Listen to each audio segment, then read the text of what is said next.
అందరికీ శరణార్థులు. ఓం నమో భగవతే వాసుదేవాయ. మా గురుగారు గత 26 సంవత్సరాల నుంచి మాకు గీత బోధించుచున్నాడు. ప్రతి గీతా జయంతికి 3 రోజులు పూజా కార్యక్రమాలు చాలా పెద్ద ఎత్తున జరుగుతాయి. మొదటి రోజు శ్రీకృష్ణుని శోభయాత్ర ఉంటుంది. రెండవ రోజు శ్రీమూర్తులచే కుంకుమ పూజలు ఉంటాయి. మూడవ రోజు స్కూల్ పిల్లలచే 18 అధ్యాయములు పారాయణం చేపిస్తూ అవన యజ్ఞం జరిపించడం జరుగుతుంది. ఈసారి బ్రహ్మశ్రీ ఎల్వి గంగాధర శాస్త్రి గారు రావడం జరిగింది. స్వామివారికి స్వాగతం పలుకుతూ మేమందరం ఇలా ఉన్నాము. స్వామివారికి మా మాత స్వామి స్వాగతం పలుకుతూ ఉన్నారు. స్వామివారిని దగ్గర నుంచి చూడడం చాలా సంతోషంగా అనిపించింది. టీవీలో చూడడం తప్ప మనకు ఆ అవకాశం ఉండదు. కానీ ఈసారి మాకు ఆ భాగ్యం దొరికింది. ఇంకా స్వామివారి ఉపన్యాసము, కుంకుమ పూజలు, హోమగుండాల పూజలు, అన్ని పూజా కార్యక్రమాలు ఉంటాయి. ఈ వీడియోని పూర్తిగా చూడండి. Thank you. ఓం ధన్యాయై నమః. ఓం హిరణ్మయై నమః. ఓం లక్ష్మీ నమః. ఓం నిత్యపుష్టాయై నమః. ఓం విభావర్యై నమః. నిండగా కనక వృష్టి కురిపించే తల్లి సౌభాగ్య. ఓం నమో భగవతే వాసుదేవాయ స్వాహ.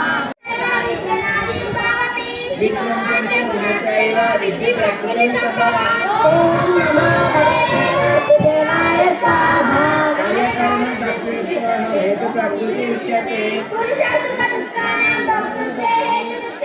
ఓం నమో ఓం సప్తతే అగ్నే సమిద సప్త జిహ్వా సప్తర్షయ సప్తధామ ప్రియాణి సప్తహోత్రా సప్తధ్వాత్వాధిజంతి సప్తయోనీరా భృణస్వ. కృతేన మంగళవాద్యాలు కృతేన స్వాహా. యజ్ఞ భగవానికి, యజ్ఞ భగవానికి, యజ్ఞ భగవానికి, రామచంద్ర భగవానికి. అగ్నయే సప్తహోత్ర ఇదం నమః. ఓకే, దాన్ని సేవ అంటారు. ఈ సేవ అనే పదాన్ని, సర్వీస్ అనే పదాన్ని చిన్నప్పటి నుంచే పిల్లలకి నేర్పించండి. వాళ్ళు ఇంకా స్వార్థం ఉండదు. అది ఎలా నేర్పిస్తారు? ఇంటికి వచ్చిన వాడికి నాన్న ఏదో ఒక 100 రూపాయలు ఇవ్వాలనుకున్నాడు అనుకోండి, ఆ 100 రూపాయలు పిల్లల చేత ఇప్పించండి. అప్పుడు పిల్లలకి తెలుస్తుంది, ఓహో నాన్న సంపాదించే డబ్బులో 100 రూపాయలు తనది కాదనుకుంటున్నాడు, సమాజంది అనుకుంటున్నాడు. ఈ ఐడియాలజీ క్యారీ ఫార్వర్డ్ చేయండి పిల్లలకి. ఈ ఐడియాలజీ చెప్పండి. ఈ దానం అంటే ఏమిటో, అందులో ఉన్న గొప్పతనం ఏమిటో, ఇవ్వడంలో ఉన్న ఆనందం ఏమిటో, ఇవ్వడంలో ఉన్న హాయి ఏమిటో తెలుస్తుంది. ఆనందం అంటే ఏమిటో తెలుసా? అవతల వాడు గొప్పగా ఎక్స్ప్రెస్ చేయక్కర్లేదు. మీరు ఒకడికి దానం చేస్తున్నప్పుడు ఆర్తితో మన కళ్ళ వంక థ్యాంక్స్ అన్నట్టుగా చూస్తాడు చూడండి, కన్నీళ్లు కారుస్తూ. ఇంకేమీ చెప్పక్కర్లేదు, 100 మాటలు మాట్లాడక్కర్లేదు. అట్లా మీ ద్వారా ఎంతమంది కళ్ళల్లో ఆనందం చూసి మీరు ఆనందించగలుగుతున్నారో ఒక జీవిత కాలంలో మీరు ఒక్కసారి లెక్కేసుకోండి, పుస్తకంలో రాసుకోండి. ఆ జీవితం మొత్తం మీద నేను ఒక్క మనిషికి కూడా ఆనందం ఇవ్వలేకపోయాను అని అనుకున్నారనుకోండి, ఆ జీవితం వేస్ట్ అయిపోయింది. అదే చెప్తుంది భగవద్గీత. అదే చెప్తుంది భగవద్గీత. మీకు పెద్దగా శ్లోకాలు చెప్పేసి దాని తాత్పర్యాలు చెప్పేసి ఏదో భగవద్గీత నాకు వచ్చని ప్రకటించుకోవడానికి ఇక్కడికి వచ్చినందువల్ల ఉపయోగం లేదు మిత్రులారా. ఏమన్నాడు? జాతస్య హి ధ్రువో మృత్యు ధ్రువం జన్మ మృతస్య చ. అంటే నువ్వు పుట్టడం నీ చేతిలో లేదు, పోవడం నీ చేతిలో లేదు. ఎవడి కడుపున పుట్టాలో నీకు తెలియదు. నువ్వు ప్లాన్ చేసుకుంటే పుట్టలేవు. ఎవడి కడుపున నీ పంట పండుతుందో తెలియదు. ఎవరి దగ్గర ఏ టీచర్ దగ్గర నువ్వు పడతావో తెలియదు. ఏది నీ ప్లానింగ్లో లేదు. కానీ గుర్తుపెట్టుకోండి, ఎప్పుడు పోవాలో మన ప్లానింగ్లో లేదు, ఎప్పుడు పుట్టాలో మన ప్లానింగ్లో లేదు. కానీ ప్లానింగ్లో ఉన్నదేమిటో కృష్ణుడు చెప్తున్నాడు అర్జునుడికి. ఈ చావు పుట్టుకల మధ్యలో జాతస్య హి ధ్రువో మృత్యు ధ్రువం జన్మ మృతస్య చ. ఈ చావు ఈ పుట్టుక ఈ రెండు నీ చేతిలో లేనప్పుడు ఆ రెండిటి గురించి ఆలోచించద్దు. మరి దేని గురించి ఆలోచించాలి? ఈ చావు పుట్టుకల మధ్యలో ఉన్న జీవిత ప్రయాణం గురించి ఆలోచించు నాన్న. ఎలా ప్రయాణించాలి, ఎలా జీవితం గడపాలి, ఎంత అందంగా గడపాలి, ఎంత క్రియేటివ్గా గడపాలి, ఎంత స్ఫూర్తిదాయకంగా గడపాలి, ఎంత మనం వెళ్ళిపోయిన తర్వాత కూడా ప్రపంచం మనం గుర్తు పెట్టుకునేట్టుగా మన డ్యూటీస్ని ఎలా డిశ్చార్జ్ చేయాలి. ఒక టీచర్ ఉన్నాడు అనుకోండి, ఆ ఊరు నుంచి ట్రాన్స్ఫర్ అయ్యి వెళ్ళిపోతున్నాడు అనుకోండి, ఊరంతా ఏడవాలి. పిల్లలందరూ మీరు వద్దు టీచర్, మీరు ఇక్కడే ఉండాలని కొన్ని చోట్ల మనకి ఆ వార్తలు వస్తుంటాయి చూడండి. పిల్లలు కాళ్ళు వదలరు అంటే దాని అర్థం ఏమిటంటే పర్సనల్ టచ్. ప్రతివాడితో మైత్రీ భావంతో ఉంటే ఇంతకంటే ప్రేమ మనం ప్రపంచంలో ఇంకెక్కడ చూడలేమురా. మిగతా ప్రపంచాల్లో చూడండి, ఎవరికి వాడు డ్యూటీలు చేసుకుంటూ వెళ్తుంటారు. డ్యూటీ అంతే. డ్యూటీలో బ్యూటీ ఏముండదు, ప్రేమలోనే ఉందంతా, నువ్వు చేసే పనుల్లోనే ఉందంతా. వాటిని క్రియేటివ్గా చేయి. ఒక పనిని 100 మందికి ఇస్తే ఆ 100 మందిలో ఒకడు మాత్రమే అద్భుతంగా చేస్తాడు. వాడొక్కడే ఎందుకు అలా చేయగలుగుతున్నాడు? మిగతా వాళ్ళందరూ డ్యూటీలాగా, మిగతా వాళ్ళందరూ శాలరీల కోసం పనిచేస్తుంటారు చూడండి. వాళ్ళ వల్ల లోకానికి ఏమీ ఉపయోగం లేదు. శాలరీ కోసం పని చేయకండి, అదే చెప్తున్నాను. పనిలో ఆనందం అనుభవించండి, పనిని ప్రేమించి చేయండి, పనిని త్రికరణ శుద్ధిగా చేయండి. భగవద్గీత సారాంశం అంతా 3 వాక్యాల్లో చెప్తాను, జాగ్రత్తగా వినండి మిత్రులారా. భగవద్గీత కర్మ సిద్ధాంతాన్ని ప్రతిపాదిస్తుంది, కర్మ సిద్ధాంతాన్ని సమర్థిస్తుంది. భగవద్గీత అంటే కర్మే. మొదటి 6 అధ్యాయాల్ని కలిపి కర్మ షట్కము అంటారు. పని ఎలా చేయాలో చెప్తున్నాడు పని. మిగతా 6 అధ్యాయాలు భక్తి షట్కము. ఆ తర్వాత ఉన్న చివరి 6 అధ్యాయాలు జ్ఞాన షట్కము. షట్కము అంటే 6. అంటే ఈ మూడింటిని మనం జత చేస్తే మనకేమర్థం అవుతుందంటే, కర్మని భక్తి శ్రద్ధలతో ఆచరిస్తే జ్ఞానం లభిస్తుంది. ఎంత గొప్ప నాలెడ్జ్ ఉన్న ప్రీచ్ భగవద్గీత. అంటే నీ పనిని ఏ పని చేసినా త్రికరణ శుద్ధిగా చెయ్యి. త్రికరణాలు అంటే ఏమిటి? మనోవాక్కాయ కర్మలు. అంటే అర్థం ఏమిటి? ఏదైతే మనసులో ఆలోచిస్తావో అదే మాట్లాడు, ఏదైతే మాట్లాడతావో అదే ఆచరించు. కాబట్టి ఏది పడితే అది మాట్లాడడానికి వీల్లేదు, ఏది పడితే అది ఆలోచించడానికి వీల్లేదు. మంచే, దాని పేరేమిటి? ధర్మము. భగవద్గీత చెప్పే ప్రతి శ్లోకంలో అండర్ కరెంట్గా ఒక విషయం పరమాత్మ మనకు చెప్తుంటాడు. అది ముందే చెప్పేశాడు. ధర్మక్షేత్రే. భగవద్గీత ఎక్కడ ప్రారంభమైంది? ధ్రువ నీతి మతి మమ. చివరికి ఎక్కడికి ముగిసింది? మమ. ముందు పదం ఏమిటి? ధర్మం. చివరి పదం మమ. 2 కలిపితే మమ ధర్మం. పుట్టిన ప్రతివాడు నా ధర్మం ఏమిటి అని ఆలోచించమని, ఆ ధర్మంలో ప్రతి ఒక్కడు ప్రపంచం గుర్తించే స్థాయికి ఎదగాలని, స్వార్థరహితంగా బతకాలని, ఏ పని చేసినా త్రికరణ శుద్ధిగా చేయాలని, ఏ పని చేసినా ధర్మబద్ధంగా చేయాలని, ఏ పని చేసినా స్వార్థం లేకుండా చేయాలని, ఏ పని చేసినా లోకహితం కోసం చేయాలని, ఏ పని చేసినా ఫలితాన్ని పరమాత్మకు అర్పించి చేయాలని. ఎందుకంటే నీ చేతిలో లేదది. అన్నీ నీ చేతిలోనేనంటే ఒకప్పుడు యవ్వనంలో ఉన్నావు, ఇప్పుడు వృద్ధాప్యంలో ఉన్నావు. నీ చేతిలో ఉన్నట్ట? ఒకప్పుడు మూడ్ ఉంది అందుకని అప్పుడు చేశాను, ఇప్పుడు నాకు మూడ్ లేదు ఇప్పుడు చేయలేనంటున్నావు. 2 నువ్వే ఎలా అవుతావు? అన్నీ నీ చేతిలోనే ఉంటే ఎప్పుడు ఒకలాగే ఉండాలి కదా, ఉండలేము. అంటే ఆ సమయానికి పరమాత్ముడు నిన్ను ఎంచుకున్నాడు.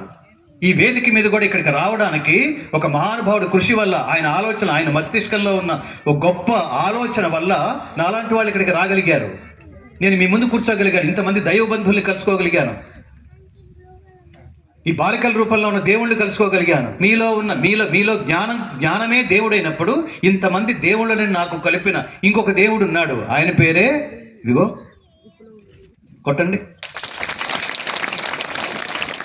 వారి పేరు గోనె శ్యామసుందరరావు గారు. ఆయనకు వచ్చేది ఏమిటి? ఎంత ఇబ్బంది పడి ఉంటాడు నన్ను కలవడానికి. మేము 190 బలుల్లో ఉన్నాం. భగవద్గీత ప్రచారమే జీవితంగా పెట్టుకుని ప్రతి క్షణం దానికోసమే ఆహరహం కృషి చేస్తున్న మమ్మల్ని అక్కడి నుంచి డైవర్ట్ చేస్తారు చూడండి. మా ఊరు రండి అని ఇటు డైవర్ట్ చేసి 4-5 సార్లు ఇక్కడి నుంచి హైదరాబాద్ వచ్చి ఏమి ఆయనకు వచ్చే ఫైనాన్షియల్ ఏముంది? ఇవాళ ఏ పని చేస్తున్నా ఇందులో నాకేమైనా మిగులుతుందా అని అడుగుతున్నాం మనం. అలాంటిది నాకు కాదు స్వామి, మీ వల్ల మా మంచిర్యాల ప్రజలు ప్రజలకి, మా మంచిర్యాల భగవద్గీత ఫాలోవర్స్కి ఒక కొత్త డైమెన్షన్ ఏదో వాళ్ళకి తెలియాలి. అందుకని మిమ్మల్ని నేను పిలుద్దాం అనుకుంటున్నాను మహాత్మా అంటే. ఇది ఇప్పుడు చెప్పండి, ఏమి స్వార్థం ఉంది?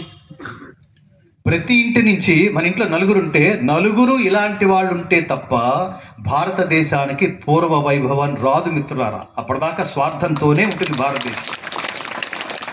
లంచాలు లేని భారతదేశాన్ని సృష్టించాలంటే బాల్య దశ నుంచే బిడ్డలకు భగవద్గీత నేర్పించండి. నైతిక విలువల ప్రబోధానికి భగవద్గీత కంటే మించిన టార్చ్ లైట్ ఈ ప్రపంచంలో ఇంకొకటి లేదు. ఆ నైతిక విలువలతో కూడా హీరోయిన్స్ లాగా మన బిడ్డల్ని పెంచాలంటే మీకు ఊరికే మీ మనసులోకి హత్తుకోవడానికి ఈ పదాలు ఉపయోగిస్తున్నాను. నిజానికి హీరో అంటే సినిమాలో హీరోలు కాదు. సినిమాలో హీరోలు ధర్మాన్ని యాక్ట్ చేస్తారు.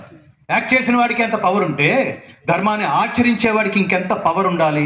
ఆ ఆచరించిన వాడే కృష్ణుడు, ఆచరించి చెప్పిన వాడే కృష్ణుడు, అలా ఆచరించి ప్రూవ్ చేసుకుని విజయుడైన వాడే అర్జునుడు.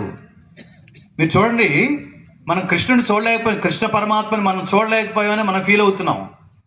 జాగ్రత్తగా ఆలోచించండి. కానీ కృష్ణ పరమాత్మ పక్కనే ఉన్నాడు, వాడేం గుర్తించలేదు. ఎవడు వాడి పేరు? దుర్యోధనుడు. ఇటు అర్జునుడు ఉన్నాడు, ఇటు దుర్యోధనుడు ఉన్నాడు. ఎవడు దైవంగా భావించాడు? అర్జునుడు. అర్థం చేసుకున్న కృష్ణుణ్ణి దైవంగా అర్థం చేసుకున్నాడు కాబట్టే అర్జునుడు విజయుడయ్యాడు. కృష్ణుడిని దైవంగా భావించలేదు, కేవలం గారడీ వాళ్ళలాగా భావించాడు కాబట్టే దుర్యోధనుడు ఫెయిల్ అయ్యాడు. అంటే మంచివాడిని, మంచి టీచర్ని గుర్తుపెట్టుకుంటే, ఫాలో అయితే ఏంటది? లైఫ్ అంతా సక్సెస్. అందుకని గురువుల్ని గౌరవించండి. గురువుల్ని స్కూల్లో అన్నా నేర్పాలి, లేదా ఇంట్లో అన్నా నేర్చుకోవాలి కదా. ఇంట్లో అమ్మా నాన్న నేర్పించకపోతే రేపటి నుంచి వాళ్ళతో మాట్లాడటం మానేయండి, సరేనా? ముందు బెదిరించండి. నాకు ఇవాళ ఒక శ్లోకం కూడా నేర్పించట్లేదేంటమ్మా అని అడగాలి. నాకు ఒక్క శ్లోకం కూడా నేర్పించట్లేదేంటి నాన్న అని. నాన్నకంటే అమ్మని అడగాలి. అమ్మే బెస్ట్ టీచర్, అమ్మే ఫస్ట్ టీచర్. మన జీవితంలో first teacher and best teacher ఎవరు? అమ్మ. అమ్మని ఏమనాలి? మమ్మీ అనొద్దు, అమ్మ అనండి, సరేనా? జాతస్య హి ధ్రువో మృత్యుః ధ్రువం జన్మ మృతస్య చ తస్మాదపరిహార్యేర్థే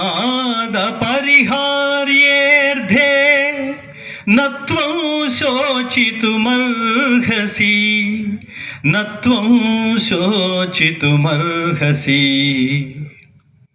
మన లైఫ్ ఏమిటో చెప్తున్నాడు భగవద్గీత. అసలు భగవద్గీత ఏమిటో ముందు తెలుసుకోవాలి. భగవద్గీత లోతుల్లోకి వెళ్ళే ముందు, అందులో ఏముందో తెలుసుకునే ముందు, అందులో అసలు ఏం చెప్పాలనుకున్నాడో బ్రీఫ్ తెలుసుకోవాలి మనం ఒక 10 లైన్లో. అదేమిటి చెప్పండి? భగవద్గీత మతం కాదు, జ్ఞానం. భగవద్గీత మతం కాదు, ధర్మం. భగవద్గీత ఉత్తమ సమాజ నిర్మాణం కోసం శ్రీకృష్ణుడు అర్జునుణ్ణి నిమిత్తంగా చేసుకొని ప్రపంచ మానవాళికి చూపించిన సన్మార్గం. గీత నేర్చుకుంటే రాత మార్చుకున్నట్టే. భగవద్గీత సర్వ శ్రీనివాసాయ వెంకటేశాయ